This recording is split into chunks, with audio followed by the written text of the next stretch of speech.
the chase and the hunt, and I set the pace when I'm running. I always take what I want and I always give it 100. Don't need a bank, no I'm funded. Play the game like it's nothing. I'm always thankful for something. Don't take for granted, stay humble. Now wake up! Welcome everybody to another episode of This is CorbinCenter, and we're going to kick it off here.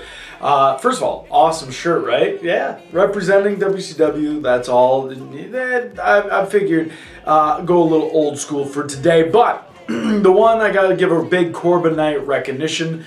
Kevin, this one goes out to you. My gosh, I can't wait to share with the world. I've gotten to share with a couple people what we put together for the 300th episode of Snapchat. My God, you will not believe what's coming up. You will not believe what's coming up. But speaking of what's coming up, let's talk about what's happened first, because I am excited for the future, but it would be...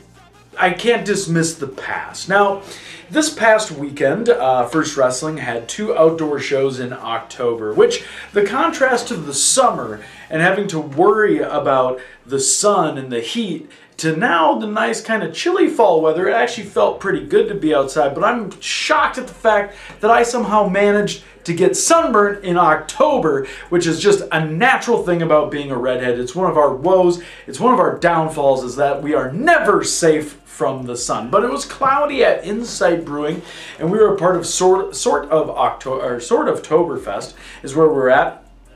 And one thing I absolutely despise about being at First Wrestling is constantly having to worry about getting stuck with those stupid animals, and this was no doubt. All the First Wrestling fans love the animals because they're adorable and they have a great time, and one carries a hammer.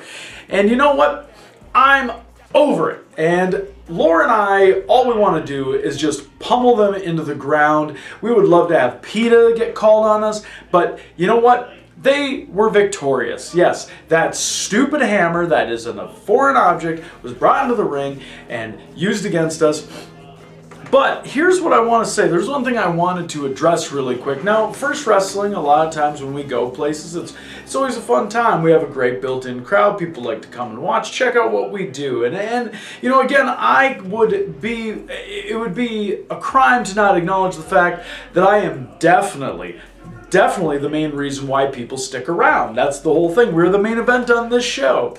But there's a guy who came up, what was it, Octocopter or whatever it was, who once he started going on, made some comment about like, now the real entertainment here is here or whatever, and proceeded to bury the wrestling that we just did as he started to begin to play. And I always think that's a bold move, especially when the entire crowd left after we were done. So he ended up playing to nobody. So here, little rule of advice for if you're a band or whatever that you want to play outside. If you want to say that the real entertainment's there and no one shows up for you, is it really entertaining? Unlike how we actually had a crowd. Well, I digress. Because we move on to Open Streets. Open Streets is normally a June event, and here we are doing it in October, which again, getting sunburned is kind of a ridiculous thing. So I've had 3 matches on this night, and 3 matches in which I got revenge on that stupid frog. Couldn't get revenge on the possum. He was busy, but I went after the frog and Funky Fox, took them out. So that was one. And then went after another insect? Matt Honey, I've crossed paths with before, but Mega Bee, look, I get it. It's a match made in heaven, but where are we finding all these representations of the different animal and insect community? Why does every single animal representation, nature representation have to find its way into a ring? I'm still not convinced at all that a stinger is legal to have in the ring, even if it's part of your body. The idea that you can use that. Now, what if he were to sting me in the match? Does he die? Is he one of those bees? Or is he one of those little pesky little pricks that keep getting at me and would sting me a bunch of times and feels like little pinches all over? It didn't matter because I got to ginger snap the bee. And somebody said to me on the way out, they're like, you even hate pollinators as well? Yeah, they're not doing crap for my yard. So they're not doing anything to help any of the stuff I planted take care of it. And if they're only concerned about stinging me, plus up in the locker room, there were just bees everywhere. Just And I blame Matt Honey, and I blame Mega B, so I was glad that I got this victory. But my win streak would be cut short when I got in the ring with Free Range Kara. Now, look, I don't underestimate Free Range Kara at all, but there was a guy with a t-shirt cannon. A t-shirt cannon. Now, First Wrestling has Frankie, as stupid as that thing is. Everyone loves that mascot, and not many places have a mascot. Not many places have a t-shirt cannon, and this thing was a high-powered t-shirt cannon. So, of course, if all the fans are getting free stuff, why wouldn't I deserve to get free stuff? So I asked if they could shoot one for me because I had used my tank top. I had taken it off to choke.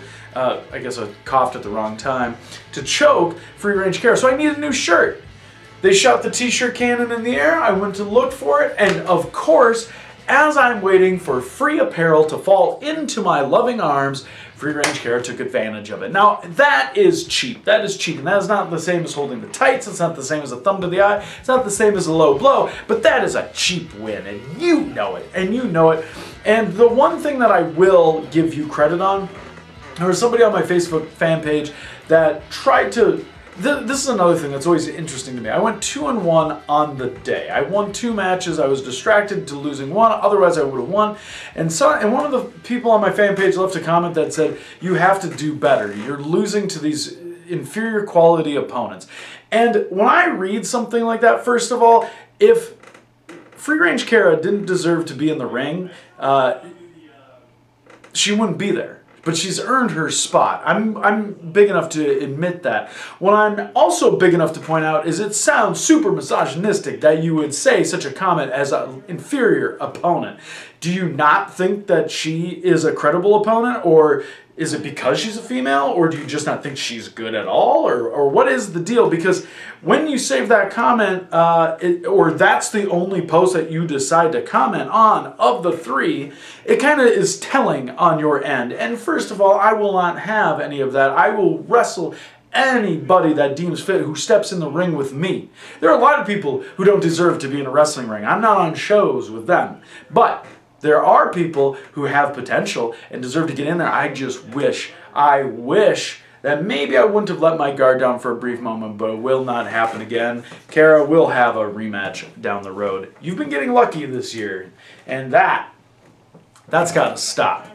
And I also have 2 First Wrestling events for the Halloween season coming up on the 22nd. So keep in mind, we have one that's going to be for the kids. So I will be on my best behavior. I'm a professional first and foremost. I make sure that I adapt. But one thing I enjoy is I replace some of the words that come out of my mouth with making kids cry. And that's my favorite thing. The kids all love the animals. So I am going to make sure that I destroy the animals if I get the chance. If maybe there's a costume that people really like, I can't wait to not participate in that whole thing. But when the 18 plus show rolls around, you will see Darin Corbin in classic form, because I know time and place. I know the importance of time and place. I know when it's okay to use the words that come out of my mouth to get a proper reaction. Not like some people at the Mall of America who just couldn't seem to figure that part out. Or not some people at certain shows who make gestures or references when there are a bunch of kids right there. So I at least am a professional. I've learned that portion. So I'm looking forward to that match. I'm also looking forward to, by the time you see this, I will be well on my way to Timebomb to have this match with Brandon Gore, who's been trying to get in my consultants here, which I mean, it's really easy to do, getting in my consultant's head. That's as empty to brainwash. When people say that you could brainwash my consultant, I mean, there's not even a washer or dryer setting to wash that brain on. So, I mean, like, I hope he doesn't see this. I really hope so. But he's a people pleaser. What can I say? And maybe he thought that this was an opportunity for him to maybe originally get in his head, but obviously the tinfoil hat worked in this particular case, which he's been trying to make his own, and it's ridiculous. I also have a big tag team title match coming up here for the Battleground Championships, which have lacked a little stability, but finally Lorben cometh get their shot. The last time we went against Big Humble, I got pelted with a dodgeball by some sharpshooter kid who's probably now in the MLB because he knows how to throw strikes, so we have that. And then I obviously will go back to freelance, and I have almost the end of this year, which is wild. And even when the year ends, yeah, sure, I'll get to celebrate some holidays in there, but I got stuff for next year, including WrestlePaloozas. So First Wrestling is keeping me very busy, or should I say I am keeping them the focal point of interest, because obviously all these shows would not happen if I was not a part of them. So you can see what's coming up on my upcoming schedule. But I wanted to address everybody here and let you know that even though we had a minor setback, it was still a pretty successful weekend, and I'm going to continue that success, and we're going to keep rolling on that success, and we're going to continue to grow as First Wrestling keeps me busy. And now, as of now, I am 25 matches away from 1,400 lifetime matches. That's one hell of a milestone, and I'll probably be getting it very, very soon. So you're going to want to stay tuned for all updates on what's coming up next on This is CorbinCenter.